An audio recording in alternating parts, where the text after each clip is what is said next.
All right, welcome to the Church Dropout Podcast. My name is Alan. I'm the host. Church Dropout is a podcast. We talk about issues, topics, and teachings related to faith, life, and culture in ways that are sometimes funny, sometimes serious, but always insightful.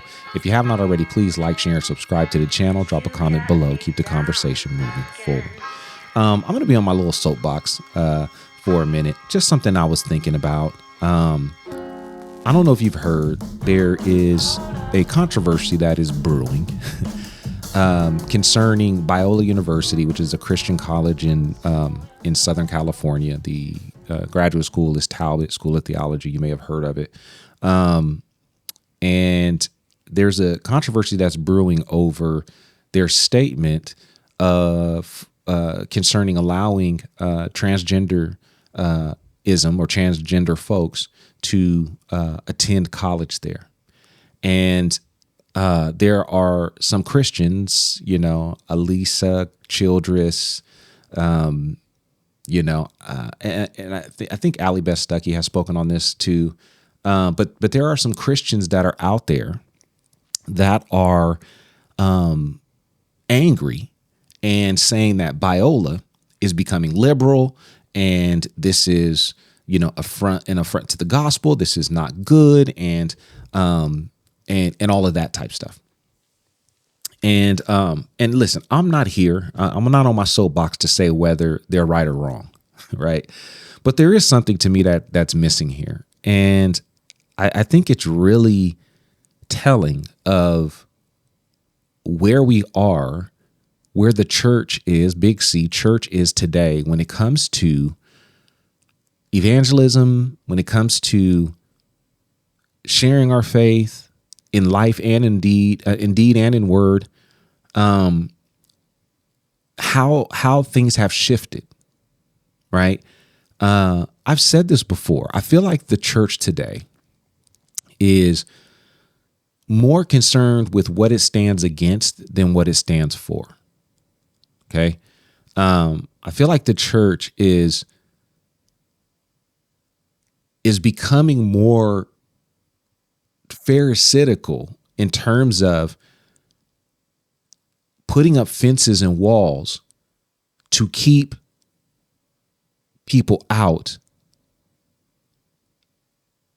to keep people away, and doing it for the sake of purity in the church. And I don't know, it's weird. And so this is what, I was thinking about with this. And I think this has everything to do with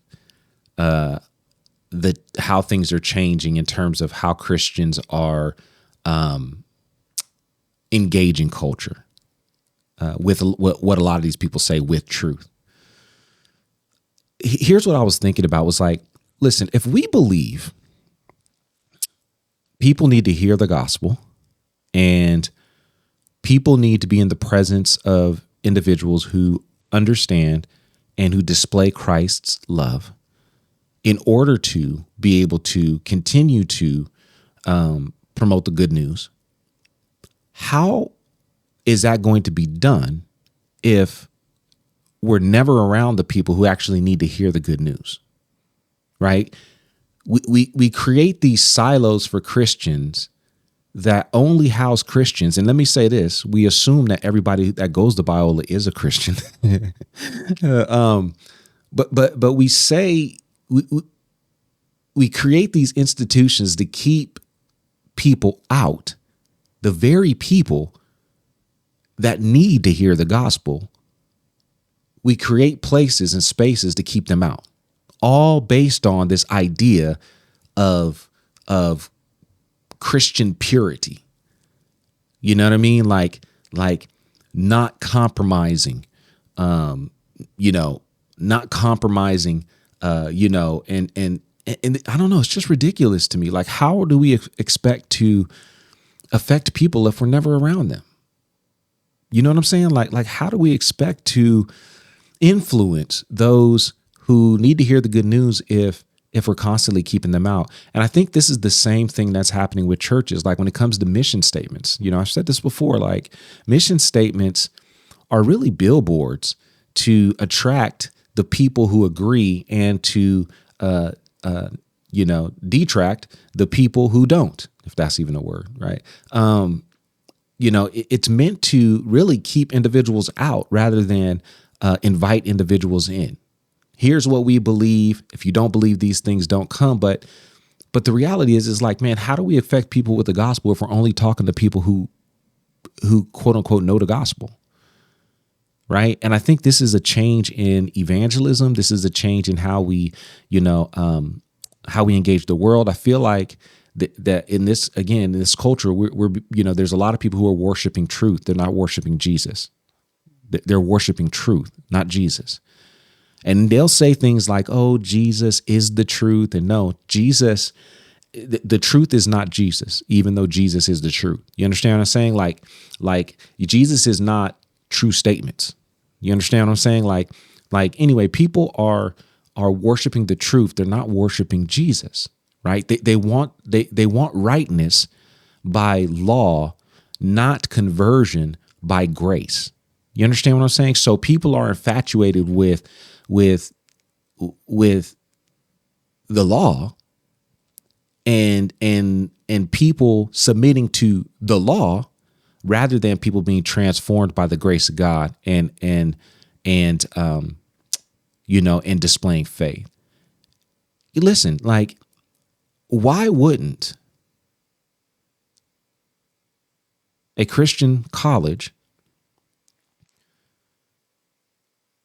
want people, why wouldn't a Christian college want people who don't believe the gospel, who may even wrongly believe the gospel? Why wouldn't we want them to go to school?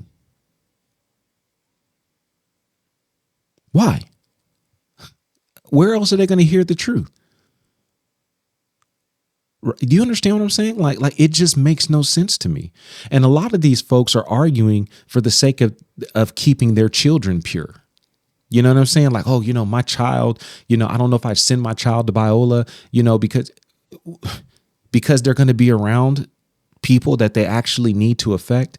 See, like, I don't know, man. I think, again, this, and I think a lot of this has to do with, this, move, this Kirkism, so to speak, of how we engage culture, where being bold means separation, where being bold means that we don't engage, we just spew truth. And I'm not even saying that Kirk did that, but that we spew truth and we expect people to listen without having any sort of relationship with them.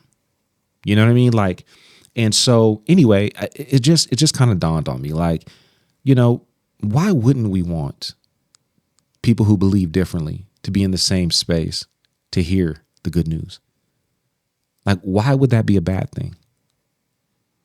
Anyway, I again, man, I think the church is losing here. And again, I'm not here to say their statement of faith is right or wrong. What I'm here to say is that, again, like, how do we expect people who don't know Jesus to know Jesus if we're constantly keeping them out of spaces that are there to expose Jesus? You understand what I'm saying? That are there to, quote unquote, teach the good news. Right? And yet we're fighting for people to understand what we're against, not what we're for. You understand what I'm saying? Like, we just need to, genders don't, there's only two genders. Transgenderism doesn't exist, and this, that, and this. Okay.